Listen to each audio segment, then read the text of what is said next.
안녕하세요. 미익주식론 대학의 미진입니다. 12월 17일 오늘의 미익주식 뉴스를 시작합니다. 오늘도 변함없이 미국 주식 투자의 정석을 지키고 있는 미전에 오신 것을 환영합니다. 오늘은 어제 방송 보시고 또 많은 분들께서 댓글을 달아주셨는데요. 그 중에서 한 두어 개만 소개를 드리면서 방송을 시작할까 합니다. 먼저 쪼꼬미나를 아이디를 쓰시는 분께서 남겨주셨는데요.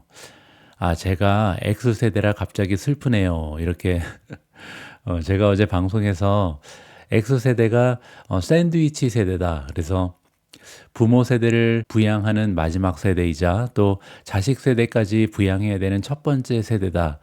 어떻게 보면 굉장히 암울한 내용의 기사를 여러분들께 공유해 드렸는데요. 제 의도는 이렇게 여러분들을 슬프게 할 의도는 없었습니다. 근데 어제 방송 보시고 이렇게 쪼꼬미님처럼 어떻게 보면 X세대가 참 어렵군요. 이렇게 피드백을 주신 분들이 많이 계셔서요. 한마디 덧붙여야겠다 이런 생각을 하게 됐습니다. 제가 볼 때 이렇게 막중한 책임이 있다면요. 그에 상응하는 권리와 자유를 늘 가지게 되거든요. 책임이 많은 사람은 그만큼 마음대로 할 수 있는 일도 많습니다. 이 부분 우리가 좀 기억을 했으면 좋겠고요. 그리고 저 역시도 예전부터 이렇게 책임이 좀 많다는 느낌을 가지게 되면 아무래도 좀 조심해서 좀 제대로 살게 되는 것 같습니다. 저 역시 젊은 시절에는 음주 가무를 굉장히 좋아했는데요. 이렇게 음주 가무에 빠지지 않고 열심히 살아가게 해준 게 책임이 막중하다는 느낌이 아니었을까 이렇게 긍정적으로 생각을 하거든요. 그래서 이 시대를 함께 해주시는 X세대 분들 이 방송 보시고 너무 슬퍼하지 마시고요. 우리는 책임이 많은 만큼 자유도 많고 권리도 많고 또 제대로 살아갈 이유가 있다. 이렇게 좀 긍정적으로 생각하시면 좋을 것 같습니다. 쪼꼬미님 마음의 위안이 좀 되셨으면 합니다. 그리고 하나만 더 읽어드리겠습니다. 페이머스님께서 남겨주셨는데요. 좋은 정보와 분석에 감사드립니다. 그리고 기다리던 미주님의 신간 소식을 접하게 되어 너무 반갑습니다. 제가 기억하기로는 신간을 구매하면 미준 멤버십 가입에 대한 혜택이 있을 거라고 말씀하셨던 것 같은데요. 혹시 제가 잘못 기억하고 잘못된 정보를 퍼뜨리고 있는 것은 아닌지 모르겠습니다. 신간의 출간 일정일 그리고 구매 시의 혜택에 대해 미리 알려주시면 좀 더 즐겁게 출간일을 기다릴 수 있을 것 같습니다. 라고 질문해 주셨습니다. 페이머스님 정확하게 기억하고 계십니다. 그리고 이번에 발간되는 책은요. 12월 23일부터 예약 판매에 돌입을 합니다. 요즘에는 펀딩 판매라는 것을 많이 진행한다고 하시더라고요. 그래서 이번에 미준 세 번째 책도 펀딩으로 진행이 되고요. 펀딩에 참가해 주시는 분들에 한해서 미준 연간 멤버십 50% 할인 QR코드를 제공해 드릴 계획입니다.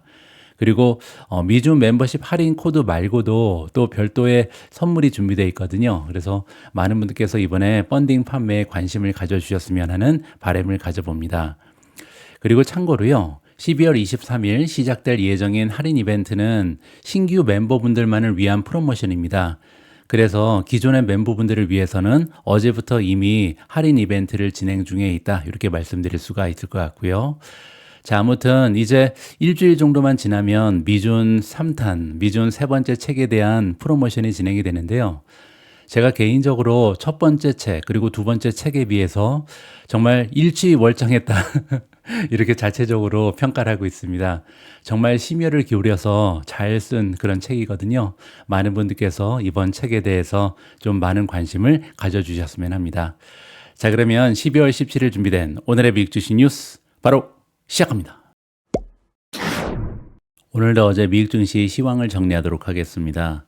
가장 먼저 S&P 500 맵을 보시면요. 최근 들어서 비슷한 현상이 계속해서 나타나고 있는데요. 시장의 폭은 계속해서 좁아지고 있고요. 상승 추세가 도드라지는 메가테크 기업 덕분에 지수 자체는 심하게 흔들리지 않는 이러한 현상이 계속해서 반복되고 있습니다. 흡사 2023년 그리고 올해 초랑 굉장히 비슷한 모습인데요. 따라서 메가테크 기업은 지금 엔비디아를 제외하고 모두 다 상승하면서 시장 지수 자체는 괜찮은데요. 문제는 굉장히 많은 종목들이 하락 추세에 빠져 있다. 이렇게 보시면 되겠죠. 실제로 3대 지수 움직임을 보시면요. 다우존스는 어제 마이너스 0.25%로 하락했습니다. 그렇게 되면요. 다우존스는 지금 8일 연속으로 떨어졌거든요. 굉장히 추세가 좋지가 않죠. 반면에 나스닥은 무려 1.24% 급등하면서 사실상 사상 최고치를 경신했습니다. 따라서 세 가지 지수 중에 하나는 지금 사상 최고치를 경신했고요.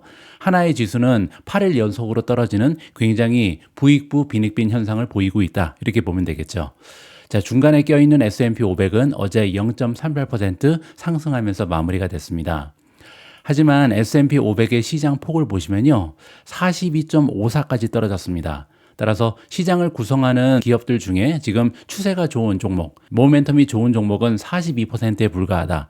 나머지 거의 58%는요, 지금 하락 추세에 있다. 이렇게 우리가 정리를 해볼 수가 있겠죠. 장기적인 추세도 61.8까지 떨어지면서 조금씩 시장의 모멘텀이 약화되는 것이 아닌가 이렇게 우리가 걱정을 할 수 있는 시장 폭이 발견이 되고 있습니다. 이 부분은 우리가 계속해서 모니터링을 할 필요가 있고요. 자, 그리고 피어 앤 그레이드 인덱스를 보시면요. 어제는 중립이었잖아요. 중립에서 다시 탐욕으로 올라갔습니다. 따라서 지금 현재 시장에서는요. 투자의 분위기가 나쁜 것은 아니죠. 분위기는 괜찮은데 일부 종목에만 투자 자금이 몰리고 있다. 이 부분을 확인해 볼 수가 있는 거고요. 초이스 스탁이 제공하는 마켓 스코어도 마찬가지죠. 현재는 66으로 굉장히 좋은 추세를 보이는 종목들이 많이 발견이 되면서 시장의 분위기는 아직까지 뜨겁다. 따라서 시장 폭이 굉장히 좁아졌지만 아직까지 분위기가 다운된 것은 아니다. 이러한 식으로 마무리가 가능할 것 같습니다. 자, 그리고 다시 S&P 500 맵으로 돌아와서 한 가지 이야기를 더 추가적으로 하면 좋을 것 같은데요. 작년 2023년 그리고 올해 초에는요. 7개 종목이 모두 동반 상승했었는데 거기에서 한 종목이 빠져 있죠. 엔비디아가 좋지가 않습니다. 뭐 두 가지 정도의 이유가 있을 것 같은데요. 첫 번째로 엔비디아 같은 경우는 최근에 나머지 6개 종목은 주춤할 때 혼자 달렸거든요.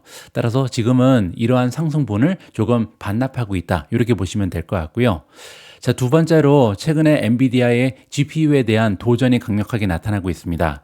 옆에 보시면 브로드컴의 주가가 어제도 11% 이상 올라갔잖아요. 따라서 GPU가 독점하던 시대가 끝나고 맞춤형 칩으로 조금 이동하는 것이 아닌가 이러한 투자자들의 기대가 숨어 있다 이렇게 보시면 되겠죠. 자, 어쨌든 저는 개인적으로 엔비디아 주식은요 떨어질 때 조금 더 줍줍해야 된다 이렇게 생각하고 있는데요. 지금 현재는 메가테크 기업이 다 올라가는데 혼자 떨어지기 때문에 이럴 때는 줍줍이 아니라 물타기다, 좋지 않다 이렇게 말씀드린 적이 있었죠. 미중 구독자분 중에서도 이런 질문을 해주신 분이 계신데요. 니콜 K라는 아이디를 쓰시는 분이고요. 오늘 지금 엔비디아가 10% 떨어졌는데 여기서 얘기하는 10%는 최고점에서 10% 떨어진 거죠. 자, 이제는 매도 후 다시 사야 할까요? 엄청 고민 중입니다. 이렇게 질문해 주셨습니다. 제가 볼 때 엔비디아 주식이 앞으로 어떻게 움직일지 이걸 제가 알 수는 없죠. 그래서 저희 개인적인 계획을 여러분들께 좀 공유를 해드리면 좋을 것 같은데요. 여러분들 기억하실 겁니다. 제가 며칠 전에 차트 전문가의 엔비디아 주식 전망을 여러분들께 공유드린 적이 있습니다. 유튜브를 통해서도 잠깐 소개드렸었는데요. 자, 이 전문가에 따르면 지난 6주에서 8주 동안 엔비디아의 주가 움직임은요. 한마디로 박스권이었습니다. 안정적인 지지선인 132달러 그리고 저항선인 150달러를 중심으로 횡보 단계로 간주할 수 있다. 바로 이 부분이잖아요. 그리고 이렇게 주가가 횡보할 때는 즉 박스권에 갇혀 있을 때는요. 가장 좋은 매매 전략은 어느 방향에서든 결정적인 돌파를 기다리는 것이다. 따라서 돌파가 만약에 위로 나오면 그때 사면 되고요. 돌파가 아래로 나오게 되면 주식을 조금 비중을 줄이면 된다. 이렇게 보실 수가 있겠죠. 자, 그런데 이 전문가에 따르면 150달러를 돌파하면서 상향 돌파할 가능성보다는요. 아무래도 밑으로 떨어지면서 132달러가 떨어지면서 아래로 하방 돌파할 가능성이 높다. 이러한 전망이 대두가 되고 있었습니다. 자, 그런데 지금 현재 엔비디아의 주가를 보시면요. 132입니다. 바로 지금 그 박스권의 하단이잖아요. 따라서 오늘 엔비디아 주가가 어느 쪽으로 움직이는지 이게 굉장히 중요할 것 같습니다. 만약에 132에서 이 박스권을 돌파하지 못하고 다시 상승을 시작하면요. 그때는 조금 줍줍해도 상관이 없겠죠. 하지만 만약에 엔비디아가 132를 뚫고 아래로 떨어진다. 그때는요. 오히려 주식의 비중을 높이는 것보다는 추가적인 하락을 기다리거나 아니면 약간 비중을 줄이는 것이 좋겠다라는 것이 저희 개인적인 판단입니다. 참고만 하시면 좋을 것 같고요. 자, 다음에는 미주원 탑픽의 성적입니다. 어제는 미주원 탑픽이 굉장히 좋았습니다. 뭐 단편적인 예로 브로드컴이 11.21% 추가적으로 상승하면서 이제 단 일주일 동안 40% 가까이 폭등을 했고요. 두 번째로 B2 역시도 8.20% 추가 상승했습니다. 세 번째로 테슬라가 무려 6.14% 추가적인 급등을 만들어냈고요. 앱 러비니 플러스 6.01, 알파벳 플러스 3.60, 비트코인이 2.77% 올라가면서 이제 10만 7천 달러를 넘어섰습니다. 아마존이 2.4% 올라갔고요. 디렉시온 데일리 스몰캡 불스리 타임즈가 플러스 1.77, 크레도 테크놀로지 플러스 1.71, 메타가 플러스 0.71, TSMC 플러스 0.61, IWM이 플러스 0.59, 그리고 딱 세 종목이 떨어졌는데요. 팔란티어가 0.42% 하락했고요. 두 번째로 엔비디아가 마이너스 1.68, 제타가 3.54% 떨어졌습니다. 따라서 여기서 엔비디아 그리고 제타 같은 경우는 최근에 모멘텀이 가장 약화됐고 이러한 추세가 지켜지고 있다. 이렇게 우리가 정리하면 좋을 것 같습니다. 오늘 준비된 첫 번째 기사를 소개해드리기 전에 구독자분께서 남겨주신 댓글 하나를 소개해드리고 싶습니다. 스마트폰이라고 써 있는데요. 실제로 아이디를 보니까 낭만주의자라는 유튜브 아이디를 쓰시는 분께서 남겨주신 글입니다. 업그레이드된 미줌 방송, 여기에 이제 방송이라고 써주셨는데 미줌 멤버십을 말씀하시는 거고요. 미줌 멤버십을 AI 목소리로 들으니 편하고 너무 좋네요. 읽을 때면 뭔 말인지 이해도 안 되고 눈도 아팠었는데 목소리로 들으니 너무나 편합니다. 항상 주린이들을 생각해 주시는 그 따뜻한 마음에 머리 숙여 감사드립니다. 라고 정말 따뜻한 댓글을 남겨주셨습니다. 여러분들 제가 방송에서도 한번 말씀드렸는데요. 최근에 미준 멤버십에 떴다 오미주 모든 기사들을 미준 AI 목소리가 읽어주고 있습니다. 그래서 원하시는 분들은 그냥 읽으셔도 되고요. 아니면 AI 목소리를 통해서 들을 수 있는 뉴스 기사를 전달해 드리고 있거든요. 그래서 최근에 AI 목소리가 계속해서 좋아지고 있기 때문에 이 부분에 대한 발전이 거듭되면 결국은 유튜브에 나오는 제 목소리보다 오히려 AI 목소리가 더 좋지 않을까 이렇게 기대를 해봅니다. 그래서 오늘 첫 번째 뉴스는요. 제가 직접 읽지 않고 미존의 AI 목소리를 통해서 함께 읽으면 좋을 것 같습니다. 제목을 보시면 팔란티어 관련된 호재인데요. 레드캣과 협력해서 드론의 자율시각 내비게이션을 통합한다는 반가운 소식입니다. 어떠한 뉴스인지 한번 AI 목소리를 통해서 들어보시죠. 팔란티어 테크놀로지스가 레드캣 홀딩스와 계약을 체결하고 자사의 시각 내비게이션 및 인공지능 기술을 드론 기술 기업의 블랙 위도우 드론에 통합하기로 했습니다. 블랙 위도우 드론이 미 육군의 단거리 정찰 프로그램에 선정된 상황에서 팔란티어의 비주얼 내비게이션 소프트웨어와 워프스피드 제조, OS의 통합은 현대전을 위한 자율무인 항공기 시스템의 운영을 혁신할 것입니다. 팔란티어의 VNAV 소프트웨어는 드론의 위치를 탑재된 최신 위성 이미지와 비교함으로써 장거리 관성, 드리프트의 고질적인 문제를 해결합니다. 팔란티어의 시각 내비게이션과 인공지능을 탑재한 블랙 위도우는 배낭에 넣을 수 있을 정도로 작은 크기로 국방부가 지금까지 배치한 드론 중 가장 뛰어난 성능을 발휘할 것이다. 라고 레드캣의 CEO인 제프 톰슨은 말합니다. RCAT 주가는 월요일 개장 전 14% 상승했고 팔란티어는 나스닥 100에 편입되면서 0.32% 상승했습니다. 미주은의 한마디. 여러 번에 걸쳐서 말씀드린 것처럼 팔란티어 주식은 지속적으로 모멘텀을 체크할 필요가 있습니다. 모멘텀으로 인해 높은 밸류에이션과 주가가 유지되는 만큼 모멘텀이 무너지게 되면 보유 비중을 최소화할 필요가 있습니다.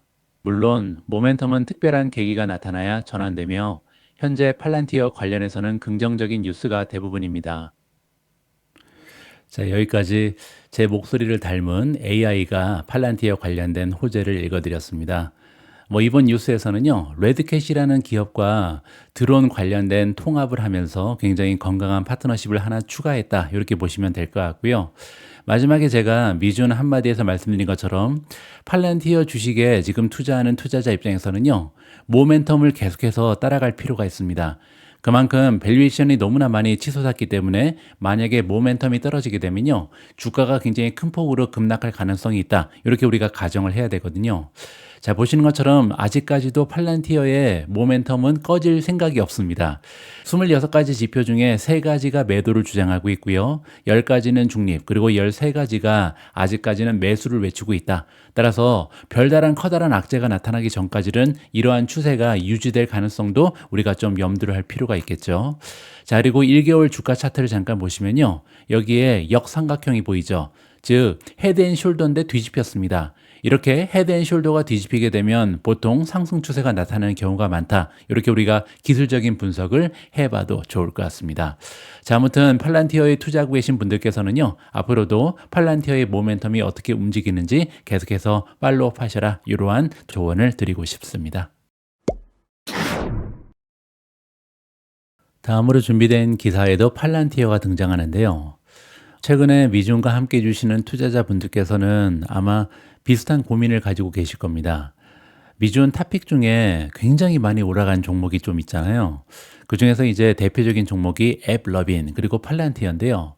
지금까지 수익이 너무나 많이 난 건 좋은데 이 주식들을 언제쯤 매도해야 되나 굉장히 고민되는 부분입니다. 그래서 오늘은요, 차트가 알려주는 팔란티어 그리고 앱러빈 주식의 매도 시점에 대해서 함께 고민을 해볼 시간을 마련해 봤습니다. 몇몇 종목은 2023년 바닥 돌파 이후에 2024년에 이례적으로 강한 랠리를 보였습니다. 팔란티어 그리고 앱러빈은요, 약 325% 그리고 765%나 폭등을 했는데요. 특히 대선 이후에는 기하급수적인 상승세를 보여왔습니다. 따라서 이 주식들은 지금까지 너무나 많이 상승을 해왔고요. 아직까지 현재로서는 모멘텀이 굉장히 좋아 보입니다. 하지만 우리 투자자들이 언제쯤 매도 신호를 발견할 수 있을지, 어떠한 척도를 우리가 체크하면 좋은지 이 부분에 대한 이야기라고 보시면 되겠죠. 이와 같이 가파른 상승 추세에서는요, 수익 실현 시점을 판단하기가 굉장히 어렵죠. 따라서 차트를 사용하면서 매도 규율에 도움을 받을 수 있다. 따라서 규칙을 정해놓고요. 자, 차트에서 이러한 현상이 발생하면 그때는 조금 팔아야지. 이렇게 정해놓는 게 굉장히 안전하다. 이러한 이야기를 해주는 거죠. 추세가 이렇게 가파르게 상승할 때는요, 20일과 같은 단기 이동 평균의 기울기를 사용하면 노출을 줄여야 할 만큼 의미 있는 모멘텀 손실이 발생했는지 판단하는 데 도움이 된다고 합니다. 자, 이게 무슨 얘기냐면요. 지금 보고 계신 화면은 팔란티어의 1일 차트인데요. 20일 이평선이 여기 있죠. 20일 이평선이 지금 과거 한 1년 가까이 계속해서 우상향하고 있습니다. 한 번도 기울기가 아래로 떨어지지가 않잖아요. 그런데 이 기울기가 아래로 떨어지게 되면 그때는 비중을 좀 줄여야 된다. 이러한 식으로 이해하면 좋을 것 같고요. 자, 여기 나와 있죠. 20일 이동 평균이 큰 폭의 상승세를 보인 후 추세가 뒤집히면, 그 얘기는 기울기가 우하향되면 그때는 조정이 진행 중임을 나타나는 것이다. 이렇게 이해가 가능하겠죠. 자, 이번에는 앱러빈의 1일 차트인데요. 마찬가지입니다. 20일 이평선이 여기 나와 있고요. 무빙 에버리지죠. 자, 쭉 계속해서 우상향하죠. 따라서 이렇게 우상향하던 이동 평균선 20일 이평선이 갑자기 아래로 꺾어지면 그때는 조금 비중을 줄이는 것이 좋다. 이러한 식으로 우리가 이해하면 좋을 것 같습니다. 팔란티어와 앱러빈의 일간 차트를 보면 현재는 20일 이평선이 계속 상승하고 있기 때문에 기존 포지션을 유지하는 것이 더 유리한 것으로 판단이 된다. 이렇게 보시면 되고요. 만약에 20일 이평선이 하락 추세로 접어들게 되면요, 50일 이평선과 1일 이목구비 모델을 하락 초기 하방 위험의 척도로 살펴볼 수 있다고 합니다. 당시의 지지 수준에 따라서 투자자는 리스크를 관리하면 된다. 자, 20일 다음에 중요한 게 50일 이평선이잖아요. 그래서 만약에 50일 이평선이 깨지게 되면, 만약에 하방 돌파가 나타나게 되면 그때는요, 조금 중기적으로 주식의 비중을 줄일 필요가 있다. 이렇게 이해가 가능하거든요. 따라서 20일 이평선이 하락 추세로 돌아설 때 조금 비중을 줄이고요. 그리고 나서 50일 이평선이 어떻게 되는가, 여기에 따라서 투자 결정을 하면 된다. 이렇게 마무리가 가능합니다. 자, 그리고 또 한 가지 방법이 있는데요. 20일 이평선의 기울기의 대안으로 중기 과매수 매도 신호를 찾아서 추세가 소진되는 시점을 판단할 수 있다고 합니다. 자, 여기에 사용되는 모멘텀 지표는 스토캐스틱인데요. 주간 스토캐스틱 오실레이터는요, 중기 과매수 및 과매도 상태를 파악하는 데 유용한 지표가 될 수 있다고 합니다. 자, 이번에는 스토캐스틱이라는 지표를 사용하는데요. 이거는 보통 80 이상으로 올라가면 과매수고요. 20 이하로 떨어지면 과매도입니다. 자, 그리고 여기서 중요한 부분은 주간 차트를 이용하는 것이 좋다. 일일 차트보다는 주간이 확실하다. 이렇게 지금 우리가 이해해 보면 좋겠죠. 자, 이 부분에 대해서도 팔란티어를 보면서 한번 이해하면 좋을 것 같은데요. 팔란티어의 주간 차트를 보시면요. 여기 차트의 아래쪽에 위클리 스토캐스틱 오실레이터가 나와 있는데요. 아직은 80 이상으로 올라가 있는 상황입니다. 그런데 만약에 스토캐스틱이요, 과매수 영역에서 80 이하로 떨어지게 되면 일반적으로 몇 주 동안 가격 조정이 있을 것으로 예상하면 된다. 자, 따라서 스토캐스틱은요, 우리가 잘 알고 있는 RSI랑 굉장히 비슷합니다. 자, 그런데 여기서 중요한 것은요, 추세를 봐야 된다. 따라서 50을 넘어서 스토캐스틱이 계속해서 올라가게 되면요, 그거는 지금 주가가 상승 추세에 있다. 이렇게 볼 수가 있는 거고요. 자, 이렇게 스토캐스틱이 계속 올라가다가 80을 넘어서게 되면 과매수잖아요. 근데 과매수 자체로는 문제가 되지 않는다. 중요한 것은요, 과매수 상태에서 이제 스토캐스틱이 하락 추세로 접어들 때, 그래서 80이 깨지면서 돌파를 하게 되면 그때는 좋지 않은 추세로 우리가 인정을 해야 된다. 이러한 식으로 정리하면 될 것 같습니다. 참고로 팔란티어의 스토캐스틱은 80을 훨씬 상회하고 있고요. 앱 러빈의 스토캐스틱은 80 하방 돌파에 가까워지고 있다. 좋지 않은 추세가 보이고 있다. 이렇게 마무리가 되고 있습니다. 자, 그러면 이번 기사에서 우리가 학습한 모멘텀으로 상승하고 있는 주식의 매도 시점을 찾는 방법은요, 이렇게 두 가지로 정리하면 될 것 같습니다. 자, 일단 첫 번째는 이동평균선을 활용하는 건데요. 자, 일단 일간 차트에서 20일 이동 평균선이 하락 추세로 전환하는가, 따라서 이평선의 기울기가 올라가고 있는가 아니면 꺾였는가, 이 부분을 살펴봐야 된다. 이게 첫 번째고요. 두 번째는 만약에 20일 이평선이 하락 추세로 전환하게 되면요, 그 다음에 우리가 볼 수 있는 매도 신호는 50일 이동 평균선이 하방 돌파되는가, 이 부분을 살펴볼 필요가 있다고 생각이 됩니다. 자, 그리고 두 번째, 스토캐스틱 지수를 활용하는 방법은요, 주간 차트를 봐야 되고요. 주간 차트에서 스토캐스틱 지수가 만약에 80 이상까지 올라갔다, 여기에서 머무르다가 하락을 시작하면, 따라서 돌파하면서 꺼지게 되면요, 그때는 몇 주간 주가의 흐름이 좋지 않을 가능성이 높다. 이러한 식으로 마무리를 하면 좋을 것 같습니다. 자, 이번에는요, 오늘 배운 내용을 제가 시킹알파로 이동을 해서 복습을 좀 해보도록 하겠습니다. 자, 앱 러빈의 주가 차트를 보면서 한번 살펴보시죠. 앱 러빈으로 오셔서요, 여기 어드밴스를 클릭하시면 조금은 진화된 형태의 복잡한 차트가 등장합니다. 자, 이 차트의 사용 방법을 오늘은 간만에 좀 설명을 드려볼까 합니다. 자, 여기 보시면 기간도 설정이 가능하고요. 1M이라고 나와 있는 것은 1분 단위입니다. 그래서 우리는 1일 차트로 바꿔야 될 것 같고요. 여기 보시면 여러 가지 선택이 있는데 1일 차트로 바꿀 수가 있고요. 자, 또 한 가지 인디케이터가 필요한데요. 인디케이터는 일단 이동평균선을 봐야 되니까 무빙 에브리지를 찾아야겠죠. 영어로 무빙이라고 쓰시면요, 이동평균선 관련된 여러 가지 모멘텀 지표가 등장합니다. 이 중에서 우리가 필요한 것은 단순 이동 평균이고요. 자, 클릭하시면 다음과 같이 표시가 되는데요. 캔들로 바꿔야겠죠. 여기 오셔서 주가 차트 역시 캔들로 바꾸고요. 자, 그런데 문제 하나가 있습니다. 1년간의 차트를 좀 보면요, 여기 주가 차트가 꺾이고 있죠. 자, 이렇게 이동평균선이 아까 볼 때 기사에서는 꺾이지 않았다 그랬는데 갑자기 추세가 전환된 걸로 나와 있습니다. 그 이유가 뭐냐면요, 지금 보고 있는 이동평균선은 20일 이평선이 아니기 때문입니다. 그걸 어떻게 하냐면요, 여기 보시면 SMA라고 나오잖아요. 이게 바로 단순 이동 평균선을 얘기합니다. Simple Moving Average의 약자고요. 여기 9라고 써 있잖아요. 따라서 지금 나와 있는 이 파란색 선은 9일 이동 평균선입니다. 이거를 20일로 바꿔야 되거든요. 그러기 위해서는 여기 점 3개를 클릭하시고요. 가장 아래쪽에 세팅으로 들어가시면 랭스를 우리가 바꿀 수가 있습니다. 9일에서 20일로 한번 조정을 해보죠. 자, 그렇게 해서 다시 한번 보시면요, 여기 뚜렷하게 추세가 보이죠. 아직까지는 20일 이평선은 우상향하고 있지 아래로 꺾이지가 않았다. 따라서 아직까지는 앱 러빈을 매도하면 안 된다. 이렇게 우리가 정리를 하면 좋을 것 같습니다. 자, 여기에서 50일 이평선으로 한번 바꿔보죠. 그래서 다시 오셔서 세팅으로 들어오시고 20일을 50일로 바꿔보도록 하겠습니다. 자, 그렇게 되면 50일 이평선은 오히려 한참 떨어져 있죠. 따라서 주가는 지금 여기에 있는데 50일 이동 평균선은 한참 아래쪽에 있기 때문에 앞으로도 상당히 떨어져도 50일 이평선이 뚫릴 가능성은 굉장히 낮아 보인다. 따라서 이동 평균선에 따르면 앱 러빈은 아직 매도할 때가 아니다. 이렇게 정리가 가능할 것 같습니다. 자, 하나만 더 공부하도록 하겠습니다. 두 번째로 살펴볼 지표는요. 아까 우리가 함께 공부했던 스토캐스틱 오실레이터인데요. 그거 역시도 인디케이터로 들어가서 찾으시면 됩니다. 스토캐스틱 한번 쪄보죠. STO 하면 여기 스토캐스틱 가장 위에 있잖아요. 이거를 클릭하시면 됩니다.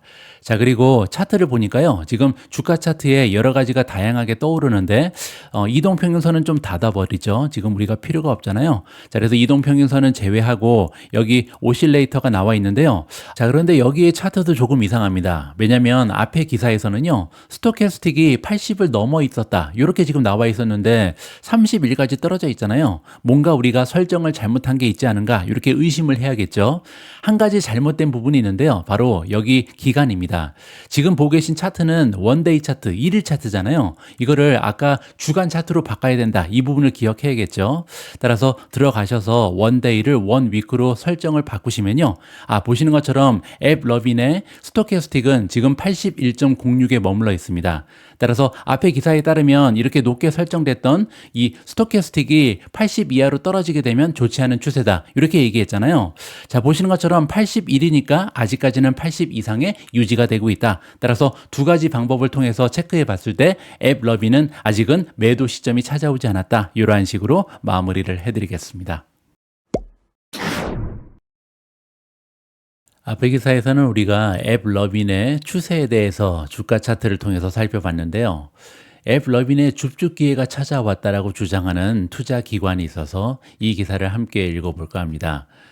앱 러빈의 주가는 지난주 S&P 500에 편입되지 못했다는 소식으로 인해 19% 가까이 하락했습니다. 하지만 루프 캐피탈에 따르면요. 이러한 하락을 좋은 매수의 기회로 보고 있다고 합니다. 자, 어떠한 논리가 숨어져 있는지 한번 그들의 이야기를 들어보시죠. 월요일 투자자 노트에서 룹 캐피탈의 애널리스트 롭 샌더슨 그리고 티모시 그리브스가 나오는데요. 2025년에도 앱 러빈이 더 나은 성장주 중에 하나가 될 것으로 생각한다. 그리고 최근의 약세를요. 이 상승 사이클 동안 주식을 축적할 수 있는 최고의 기회로 보고 있다. 이렇게 주장하고 있습니다. 우리는 빠르고 상당한 재평가를 보인 모멘텀 주식의 고점에서의 변동성에 놀라지 않았다.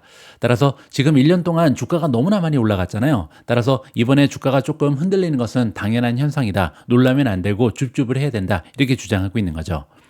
룹캐피탈은요. 매수 등급을 재차 부여했고요. 목표 주가는 원래 385달러였는데 이번에 450달러로 상향 조정했습니다. 그렇게 되면요. 지금 현재 주가에서 약 30% 추가적으로 달릴 여력이 있다. 이렇게 보시면 되고요. 이 금융회사는요. 앱 러빈의 주가를 정당화하기 위해 3년 연평균 성장률이 63%에 달하고 있는 앱 러빈의 핵심 게임 비즈니스가 크게 성장하고 있다는 점을 지적했습니다. 따라서 지금 현재 앱 러빈의 주가 패턴이 너무나 좋은 이유는요. 새로운 비즈니스가 너무나 잘 되고 있는 거죠.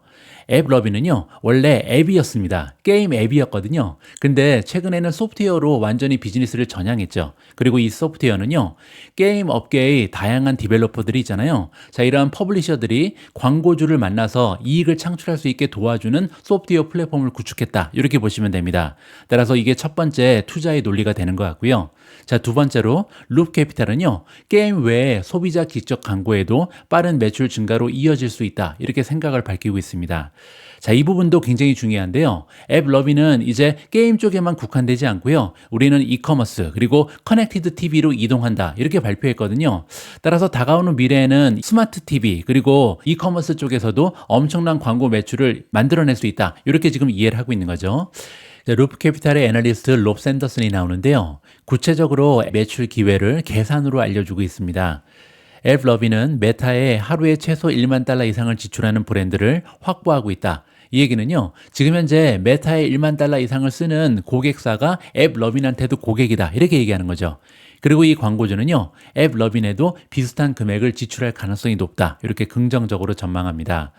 그리고 이 비용을, 광고 비용을 연간 200만 달러로 보수적으로 줄인다 해도 왜냐면 하루에 1만 달러면 365만 달러잖아요. 근데 그렇게까지 기대하지 않는다는 거죠. 그냥 200만 달러 정도만 달성할 수 있어도 하루에 하나의 고객사를 확보하는 것만으로도 연간 7억 달러 이상의 수익을 올릴 수 있다. 따라서 이제 막 이커머스 그리고 커넥티드 TV에 진출을 했기 때문에 새롭게 고객을 계속 발굴해야 되잖아요. 근데 하루에 고객사를 하나만 발굴해도 된다는 거죠. 그렇게 되면요. 회사가 하루에 5개의 고객을 만약에 온보딩하고 연평균 300만 달러를 지출하는 더 낙관적인 시나리오가 나오게 되면 연간 매출은 55억 달러까지 올라갈 수 있다. 자, 그런데 이렇게까지 생각하지 않고요. 그냥 하루에 딱 하나만 확보해라. 그렇게 돼도 연간으로 따지면 7억 달러 이상의 수익을 올릴 것이다라는 전망이 되고 있습니다. 자, 그리고 우리의 수정된 예측, 아까 450달러로 목표 주가를 올렸잖아요. 자, 이렇게 한 데는 내년에는 7억 달러까지 필요 없고 5억 달러만 더 해도 된다. 그리고 2026년에는요, 약 15억 달러 정도는 더 할 수 있을 것이다. 자, 이렇게 새로운 비즈니스 쪽에서 매출이 증가되기 때문에 두 번째 투자의 핵심이 완성이 된다. 이렇게 보시면 됩니다.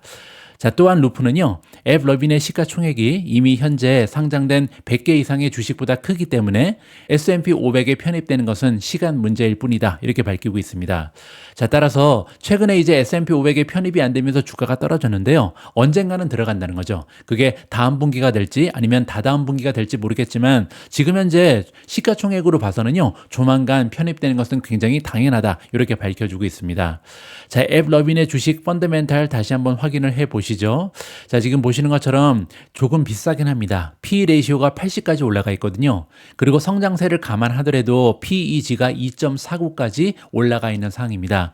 자, 여기서 중요한 점은요, 시장에서 기대하는 성장세보다 오히려 더 높은 성장 추세를 만들어야 이러한 PEG가 하락하면서 투자의 논리가 성립된다. 이렇게 보시면 되겠죠. 결국 아직까지는 모멘텀에 조금 더 치중을 할 필요가 있다. 따라서 앱 러빈 역시도요, 현재 계속해서 강세를 보이는 모멘텀이 꺼지게 되면 그때는 비중을 좀 줄일 필요가 있다는 것이 저의 개인적인 판단입니다. 최근에 모멘텀 하면 빼놓을 수 없는 기업 하나가 있는데요. 바로 알파벳, 구글입니다. 그리고 이번 기사의 제목을 보시면요, 구글의 웨이모가 도쿄에서 로보택시 테스트를 시작한다라는 굉장한 소식이 전달됐습니다. 해외로 진출한 것은 처음이거든요. 따라서 그렇지 않아도 훌륭한 구글의 모멘텀이 더욱더 강화될 가능성이 높다. 이렇게 조심스럽게 예측이 가능합니다. 어떤 소식인지 한번 읽어보시죠. 알파벳이 소유한 웨이모는요, 월요일 날 2025년 초에 도쿄에서 자율주행차 테스트를 시작한다고 발표하면서 해외 진출을 위한 첫걸음을 내딛었습니다. 로보택시 개발업체인 웨이모는요, 아직 도쿄에서 상용 서비스를 시작하기로 약속하진 않았습니다. 하지만 일본 최대 택시 운영사인 니온 코츠 및 택시 앱인 고와 제휴하면서 도쿄 거리에서 제규어 아이페이스 차량 테스트를 시작할 예정이다. 이렇게 보시면 되겠죠.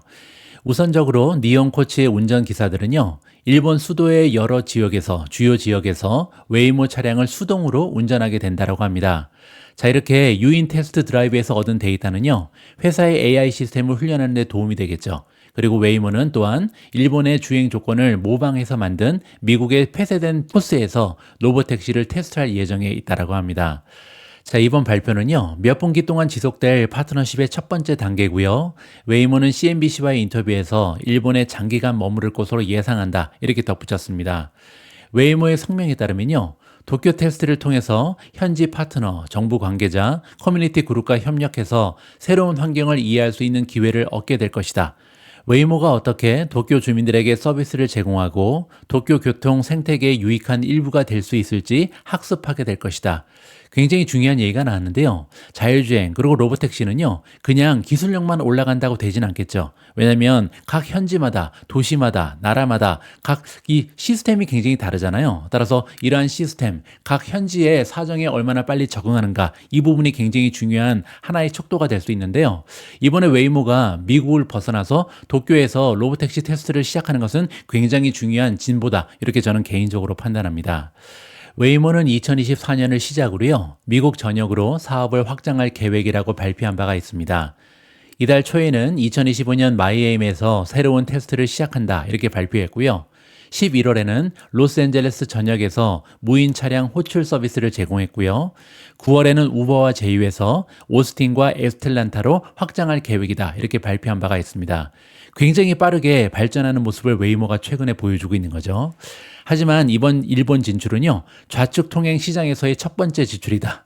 따라서 차가 이제 좌측으로 다니잖아요. 한국과는 반대죠. 미국하고도 반대고요. 그래서 제가 지내는 영국이나 아니면 일본 같은 경우는 자동차의 방향이 반대이기 때문에 굉장히 중요한 하나의 테스트가 될 수 있다. 이렇게 보시면 됩니다. 세계 경제 포럼의 조사에 따르면요. 일본 정부와 도쿄 모두 자율주행 기술이 고령화 인구에 잠재적으로 도움이 될 것으로 보고 있습니다. 일본은요, 고령화가 가장 빨리 시작한 나라 중에 하나잖아요. 따라서 굉장히 수요가 넘쳐날 수밖에 없겠죠. 로보택시가 굉장히 빠르게 정착될 수 있는 하나의 환경이 조성돼 있다. 이렇게 우리가 이해를 하면 좋을 것 같습니다. 실제로 도쿄는요, 안전한 무인 교통 시스템의 도입을 앞당기기 위해 특정 지역을요, 자율주행 자동차의 테스트 구역으로 지정했다라고 합니다. 따라서 굉장히 자율주행, 로보택시가 도입되기에 쉬운 환경이 조성되고 있다. 이렇게 보시면 되겠죠. 이미 도쿄에서는요, 배달 차량과 자율주행 버스를 테스트하고 있는 현지 스타트업 티어4와 로봇공학 회사인 ZMP를 비롯해서 여러 개발자가 자율주행 차량을 개발하고 있는 중입니다. 자, 그리고 또한 토요타가요, 일부 지분을 토유하고 있는 모네 테크놀로지의 경우에는 올해 초에 도쿄의 오다이바 지역에서 자율주행 택시 서비스를 테스트할 계획을 발표하기도 했다라고 합니다. 자, 이번에 웨이모의 일본 확장 발표는요, 제너럴 모터스, GM이 크루즈 로보택시 부분을 포기한다, 이렇게 발표한 지 일주일 만에 발표가 됐습니다. 따라서 한 기업은 로보택시를 완전히 포기했고요, 웨이모의 경우에는 오히려 확장을 넓혀서 이제는 일본까지 간다, 굉장한 소식이 발표가 된 거죠. GM이 이번에 로보택시에서 철수하기 전까지는요, 크루즈는 웨이모의 주요 국내 경쟁 업체 중에 하나였다라고 합니다. 따라서 굉장히 커다란 경쟁 기업 하나가 사라졌다. 이 부분도 웨이모 입장에서는 굉장히 커다란 호재로 인식이 가능합니다. 자, 미준의 한마디로 마무리하도록 하겠습니다.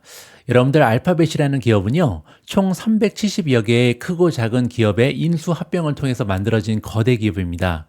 하지만 2023년 기준으로 알파벳 매출의 대부분은요, 자회사 중에 하나인 구글에서 발생했습니다. 그래서 우리가 알파벳을 그냥 구글이라고 부르는 거죠. 자, 여기서 구글은요, 구글 검색, 유튜브, 구글 맵, 안드로이드, 그리고 구글 딥마인드까지 모두 포함하긴 합니다. 자, 그리고 이러한 구글의 서비스 부분이 알파벳 전체 수익의 약 90%를 차지하고 있다. 따라서 사실상 알파벳 이꼴 구글이다. 이렇게 보시면 되겠죠. 자, 그런데 최근에는요, 웨이모의 약진이 굉장히 눈에 띄죠. 따라서 머지않은 미래에 구글 이외의 비즈니스에서도 알파벳의 매출과 순이익이 성장할 가능성이 있지 않을까, 이렇게 우리가 기대감을 가지게 하는 사건이 연이어서 발표된다. 이렇게 보시면 됩니다. 자율주행, 로보택시 시대가 가시화되고 있는 시점에서 테슬라와 더불어서요, 알파벳이라는 기업에 우리가 집중해 볼 필요가 있다. 따라서 더 이상 구글은요, 그냥 검색 부분이 아니라 유튜브뿐만 아니라 이제는 알파벳이 소유하고 있는 웨이모 쪽에서도 어느 정도 우리가 기대를 걸어볼 만하다. 이러한 식으로 마무리를 해드리겠습니다. 오늘 마지막으로 준비된 기사는 테슬라 관련된 소식이고요. 어제 시장에서 테슬라의 주가가 6% 이상 급등했습니다. 도대체 어떤 소식이 있었길래 이렇게 테슬라의 주가가 올라갔는지 이번 기사를 통해서 파악할 수 있을 것 같습니다. 기사의 제목을 보시면요, 트럼프의 전환팀, 따라서 아직 대통령으로 부임하기 전에 준비하는 팀이라고 보시면 되는데요. 자, 이 팀에서 바이든 시대의 전기차 인센티브에 대한 중대한 변화를 공고했다. 이러한 내용으로 이해가 가능합니다. 로이터 통신이 입수한 문서에 따르면요, 트럼프 당선인의 인수팀은 전기자동차 채택과 관련된 보조금 그리고 세금 인센티브를 수정하면서 바이든 행정부가 제정한 정책을 뒤집을 것을 공고하고 있다고 합니다. 트럼프의 전환팀은 또한 배터리 및 배터리 부품 수입에 대한 더 엄격한 제한과 내연기관 생산을 규제하는 일부 바이든 명령의 완화를 권고하고 있다고 하고요. 배터리 및 배터리 부품에 대한 제한은요, 미국으로 수출하는 모든 국가에 적용이 되긴 합니다. 하지만 동맹국에 대해서는 개별적으로 협상된 예외 조항이 적용된다. 따라서 한국 기업은 조금씩 예외를 받을 수가 있다. 이렇게 기대가 가능한 거죠. 새로운 권고안은요, 전기차 구매에 대한 7,500달러 세금 공제를 없애고 여기에서 확보된 75억 달러를 국방 공급망 그리고 핵심 인프라를 강화하는 데 이용하겠다. 그리고 국내 배터리 제조 개발을 위한 충전소 건설에 재할당하는 계획에 추가가 될 예정이라고 합니다. 로이터가 확인한 문서에 따르면요, 배터리 광물 및 기타 전기차 부품은 방위 생산에 중요하지만 전기차와 충전소는 그렇지 않다. 그렇기 때문에 인센티브를 줄인다. 이렇게 지금 설명이 나와 있다고 하고요. 새로운 명령의 시기는 국내 자동차 제조업체들이 대체 연료 차량의 채택 부진에 대응하면서 전기차 생산을 축소하고 있는 시점과 맞물려 있습니다. 따라서 그렇지 않아도 인센티브가 있어도 지금 전기차가 잘 안 팔리잖아요. 그래서 생산을 축소하고 있는 중이었는데 여기서 완전히 엎친 데 덮친 격으로 좋지 않은 소식이 발생했다. 이렇게 보시면 되죠. 트럼프 인수위 대변인 캐롤린 리빗은요, 로이터 통신에 보낸 성명에서 트럼프 대통령이 취임하면요, 자동차 산업을 지원해서 가스 주동 자동차와 전기 자동차 모두를 위한 공간을 허용할 것이다. 따라서 트럼프가 부임하는 동안은요, 이 가스 자동차를 이렇게 규제하거나 아니면 전기차를 밀어주거나 이런 일은 없을 것이다 라고 공식적으로 발표가 나왔습니다. 자, 그런데 도대체 이 소식 때문에 테슬라 주가가 왜 올라갔는지 이 부분을 우리가 좀 살펴봐야겠죠. 바이든 시대의 전기차 인센티브, 특히 전기 자동차에 대한 $7,500의 연방 세금 공제를 폐지하라는 트럼프 인수팀의 공고는요, 여러 가지 이유로 인해서 테슬라에는 긍정적인 효과가 기대가 됩니다. 자, 일단 첫 번째로요, 테슬라는 현재 미국 전기차 시장에서 50%에 가까운 시장 점유율로 독보적인 위치를 차지하고 있거든요. 따라서 인센티브가 사라지면 이러한 선두 위치가 오히려 더 강화될 가능성이 높죠. 다른 경쟁사들과 달리 테슬라는요, 미국에서 전기차 판매로 수익을 창출하는 거의 유일한 자동차 제조업체이기 때문입니다. 다른 기업은 아직까지 흑자가 아니라 적자거든요. 전기차만 띄어서 보면 그렇다는 거죠. 따라서 유일하게 흑자 기업인 테슬라가 오히려 더 강세를 보일 가능성이 높다. 자, 그리고 인센티브가 사라지면요, GM이나 포드 같은 경쟁업체가 전기차에 대한 막대한 투자를 계속하기가 어려워지겠죠. 따라서 테슬라의 시장 점유율이 오히려 더 높아질 가능성이 있다. 최근 들어서는요, 테슬라의 시장 점유율이 조금씩 떨어지고 있었거든요. 그런데 이번 조치로 인해서 다시 올라갈 가능성도 우리가 생각해 볼 수가 있겠습니다. 테슬라는 국내 경쟁사보다 저렴한 비용으로 전기차를 생산할 수 있죠. 따라서 보조금이 없어도 가격 결정력을 유지할 수 있을 것으로 예상이 가능할 것 같습니다. 자, 그렇기 때문에 테슬라의 CEO인 일론 머스크도요, 보조금 폐지가 테슬라에만 도움이 될 것이다, 이렇게 공식적으로 얘기한 적이 있죠. 그래서 보조금 폐지에 대한 지지를 표명한 적이 있습니다. 머스크에 따르면요, 테슬라의 매출은 약간 감소할 가능성이 있다. 하지만 경쟁업체는 엄청난 영향을 받을 것이다, 이렇게 비교한 적이 있습니다. 기존 자동차 제조업체가 손실로 인해서 전기차 생산을 축소하게 되면요, 소비자 입장에서는 선택의 폭이 줄어들죠. 따라서 잠재적으로 테슬라의 전기차가 더 잘 팔릴 가능성도 생각해 볼 수가 있겠습니다. 자, 그리고 실제로 테슬라는요, 이전에도 세금 공제 혜택의 변화에 따라서 가격을 굉장히 쉽게 조절하는 모습을 보였잖아요. 따라서 가격 전략의 유연성을 가지고 있기 때문에 이렇게 인센티브가 없어지면 굉장히 효과적으로 판매 전략을 수정할 가능성이 있다, 이렇게 이해가 가능합니다. 자, 그리고 아울러서 전기차 판매에 대한 즉각적인 영향 외에도요, 트럼프 행정부가 제안한 자율주행차에 대한 연방 프레임워크는요, 테슬라의 가치 평가에서 점점 더 가장 중요한 중심이 되고 있는 자율주행 기술에 도움이 될 수 있음을 기억할 필요가 있다. 자, 이번에 전기차 인센티브 없애는 거에 대한 어떻게 보면 공약을 지키는 모습을 보여주고 있잖아요. 따라서 트럼프 행정부가 이렇게 공약을 지키게 되면 결국 가장 중요한 부분, 자율주행에 대한 연방 프레임워크도 만들어줄 가능성이 높다는 거죠.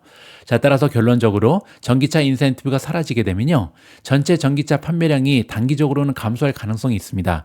테슬라 역시도 단기적으로는 오히려 매출이 줄을 가능성도 있죠. 하지만 조금 멀리 보면요, 테슬라는 결국 확고한 시장 위치, 그리고 비용 효율성, 기술 리더십을 바탕으로 보조금이 줄어든 시장 환경에서 더 강력한 기업으로 부상할 수 있는 기회를 가질 가능성이 높다. 그렇기 때문에 어제 테슬라의 주가가 6% 이상 급등했다, 이러한 식으로 마무리가 가능합니다. 12월 17일 오늘의 미국 주식 뉴스는 여기까지입니다. 오늘 방송도 여러분들 투자 활동에 작은아마 도움이 됐는지 모르겠습니다. 여러분들 소중한 댓글, 좋아요 부탁드리고요. 오늘 방송 역시 소중한 멤버분께서 남겨주신 후기를 읽으면서 마무리하도록 하겠습니다. 서금선 멤버님께서 남겨주신 글이고요.